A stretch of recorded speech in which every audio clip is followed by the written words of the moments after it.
acum vom prezenta cum se încheie o ie. Să ia mânecuța. Avem nevoie prima dată de două alticioare, două pătrățele micuțe. Să ia una din alticioare, să ia mânecuța și să pune la o distanță și se încheie. Băgăm acum o dată, facem o pășire, iar tragem, iar facem pe aceeași distanță, iar după aceea iar ținem distanța, pășim iar acum, luăm în același loc, repetăm pe loc unde am pus acum prima dată,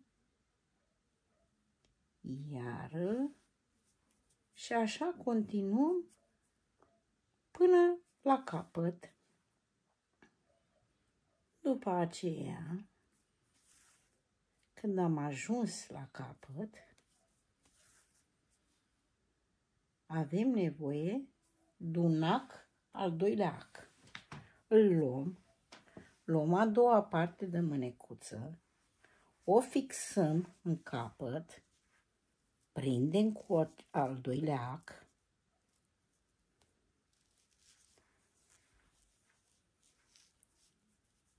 și începem să încheiem în continuare. Pășim exact în același loc de 2 ori.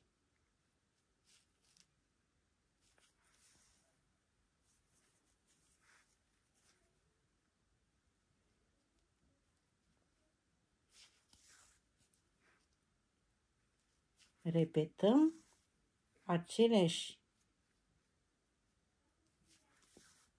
împunsuri până la capăt.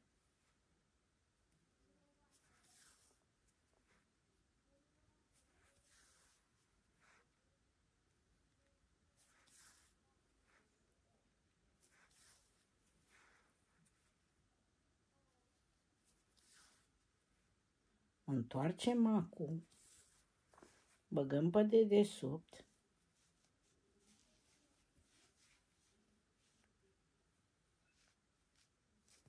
și ieșim pe capătul unde este molinul roșu și continuăm până în margine.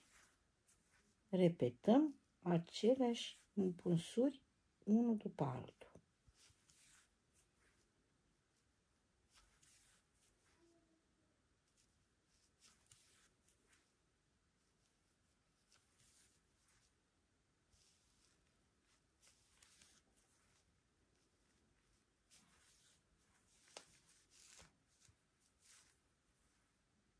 Acesta este un șabac. Aici facem 2 împunsuri ca să țină rezistență. Întoarcem pe partea cealaltă și tăiem cu foarfeca. Aceasta este prima mânecuță care o luăm și o punem la partea din față aici, din marginea tivului. Împreunăm tivul unul cu celălalt, băgăm acul, scoatem, băgăm la mânecuță, la tiv și scoatem pe aceleași găuri care în prima dată am băgat acul. Repetăm aceeași distanță la șabac și mergem în continuare până aici unde am pus alticioara. Aici unde am pus alticioara, prindem iară cu cel de-al doilea ac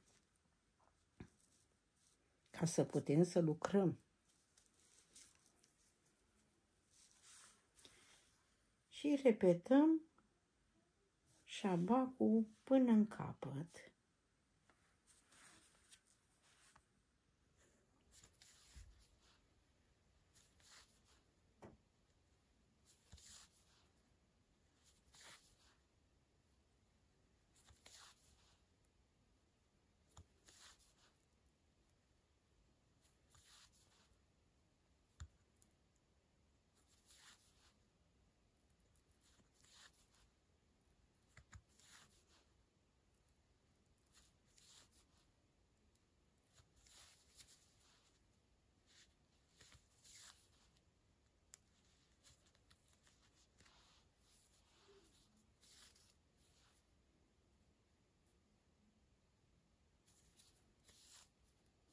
Începem cu acea de-a doua mânecuță. Facem aceeași operațiune. Doua mânecuță, repetăm, iar aplicăm alticioara, lăsăm aceeași distanță și continuăm pe marginea tivului. Încheiem încheiță la aceeași distanță.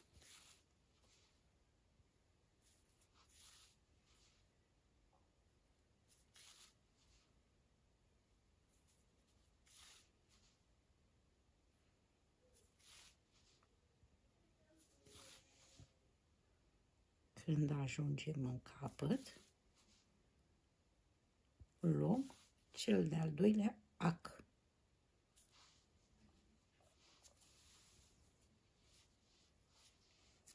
Luăm capătul la mânecuță, îl întoarcem și prindem de ceva ca să putem să ținem întins.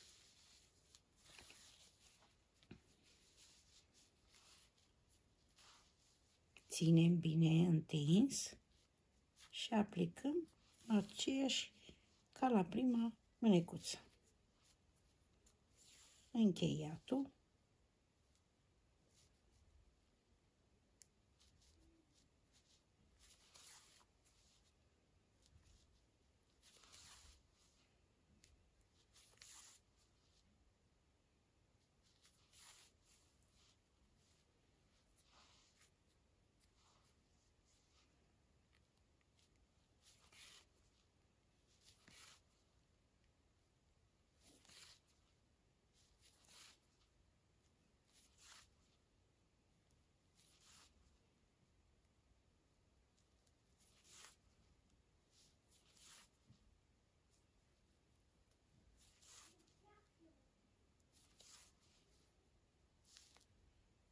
Ne întoarcem de unde am rămas și continuăm aceeași distanță, încheiem în capăt.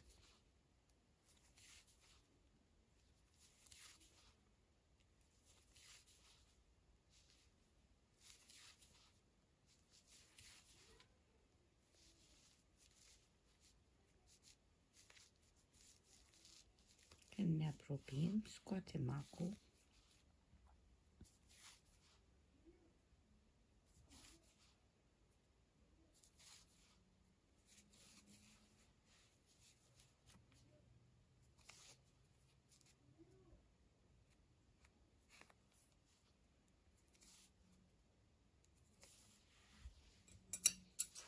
După ce am încheiat și cea de-a doua mânecuță, o prindem exact cum am prins-o pe prima.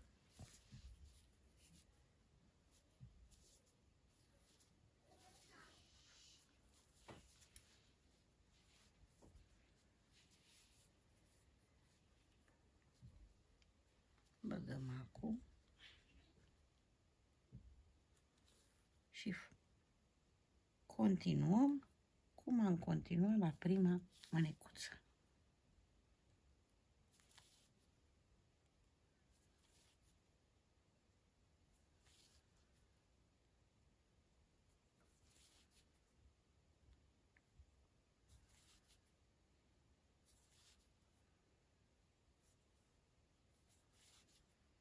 După ce punem acea de-a doua mânecuță, luăm spatele I și îl punem de la un cap la celălalt. Și așa se formează ia.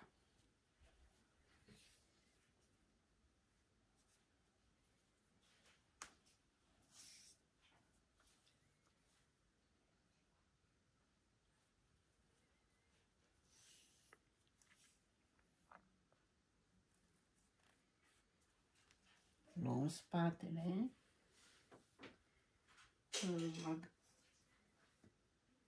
îl agățăm aici de prima mânecuță, întindem pe lungime Și cu cel de-al doilea ac, ne folosim de cel de-al doilea ac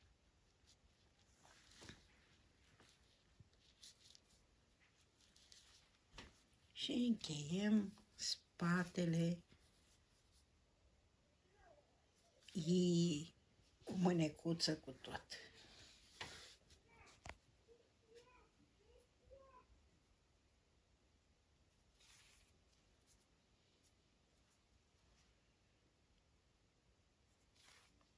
Încheiem până în capăt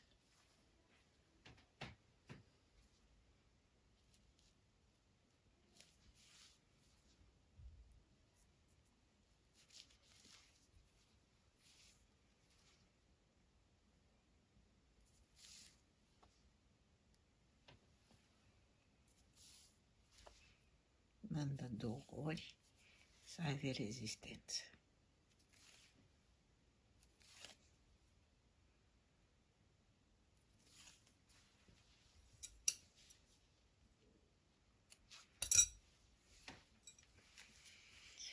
Așa arată ia încheiată.